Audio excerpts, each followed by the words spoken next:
What would you say, like obviously these people can come from a vast array of backgrounds. If someone was thinking, God, that sounds like me and something I'd love to explore, how would you advise them?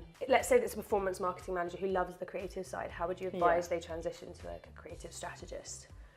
Yeah, I've actually had this situation with a few candidates who are like really want to like do more like creative strategy, but they're in a performance marketing role, and unfortunately like half their time is spent on something else.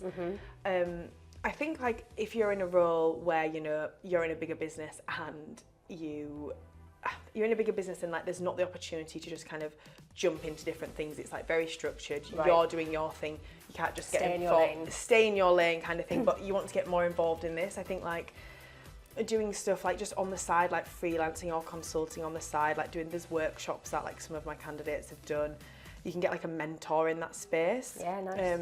I've forgotten, but a lot of my candidates use like, not for creative strategy specifically, but just like a mentor program in marketing. Okay, cool. You can get matched and then speaking to someone who is a creative strategist and learning from them. Nice. And then maybe doing some kind of work for like smaller brands, almost a bit like a freelancer. Yeah. Or like if you do work in a more like, you know, moved environment where you can get involved in things and it's a little less rigid, like a startup or something, like just voicing your desire to get into creative a bit more, like working and making an effort to work with that team.